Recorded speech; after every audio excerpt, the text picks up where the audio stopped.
काय बातम्या केली? हे नवीन वर्षाची सुरुवात आहे आणि हे नवीन वर्ष हे महाराष्ट्राच्या शेतकऱ्यांसाठी, सगळ्या तरुणांसाठी, गोरगरिबांसाठी चांगलं जावं आणि काँग्रेस पक्षाला महाराष्ट्रात आणि देशात सत्ता मिळावी आणि या देशाचं आणि राज्याचं कल्याण व्हावं ही मागणी मी साईचरणी केली.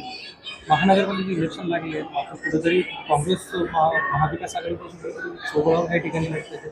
बघा, माहितीची जी स्थिती आहे, कारण की आम्ही अनेकदा सांगितलं की लोकल बॉडीज निवडणुका ज्या आहेत या स्थानिक कार्यकर्ते आणि तिथल्या नेत्यांच्या विचाराने लढल्या जातात आणि म्हणून सगळ्याकडेच माहिती तीच परिस्थिती आहे. त्याच्यामुळे महाविकास आघाडी काही त्याला वेगळं राहील असं मला वाटत नाही. दोन ठाकरे एकत्र आले आणि मराठीचा मुद्दा उभा राहिला त्यामुळे कुठेतरी काँग्रेस बाजूला सरकली.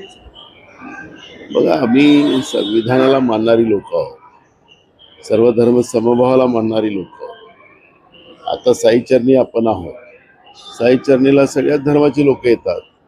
त्यामुळे महाराष्ट्राचं शाहू फुले आंबेडकरांचा विचार जो होता तो सर्व धर्म समभावाचा होता.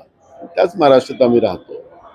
त्यामुळे भाषावाद, धर्मवाद हा विषय होऊ शकत नाही. पण काही लोक करतात, तो त्यांचा इश्यू. अजित पवारांनी भाषणात बोलले तर देव लोकांनी माझ्या घोटाळ्याचा आरोप केला, त्यांच्याबरोबर मी सत्तेत आहे. खरं तर अजित पवारांनी एक सिद्ध केलं की भाजप किती मोठा भ्रष्टाचारी पक्ष आहे.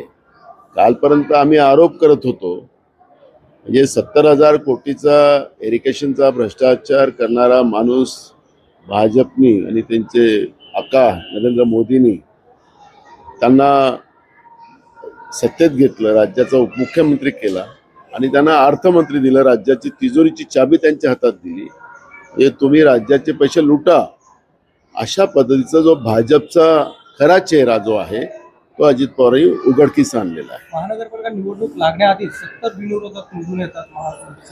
त्यांनी निवडणूक आयोगाने या सगळ्या बिनविरोध आलेल्या लोकांची चौकशी लावलेली आहे आणि त्याच्यामध्ये तक्रारी झालेल्या आहे, कसा दबाव झाला, कसं प्रलोभन झालंय. आणि महाराष्ट्रामध्ये तर आपण पहिल्यांदा पाहतोय की या विड्रॉलच्या चक्करमध्ये खून झालेले आहेत. त्यामुळे महाराष्ट्राचं विद्रुपीकरण करण्याचं काम जे भाजप करते आहे, ते अलायन्स करते आहे भाजपचं, ते आपण पाहतोय आणि हे महाराष्ट्रासाठी भूषणावं नाही. म्हणजे पुण्यामध्ये काही गुंडांना पण तिकीट वाटलं. भाजप आता हा गुंडांचाच पक्ष झालेला आहे. त्याच्यामुळे त्याच्यासाठी काही नाविन्य तुम्ही घेऊ नका. देशातलं नरेंद्र मोदीचं सरकार असो की राज्यातलं सरकार असो भाजपचं, याच्यामध्ये गुंडच लोक भरलेली आहेत आणि ते आपल्याला अनेक ठिकाणी पाहायला मिळतं.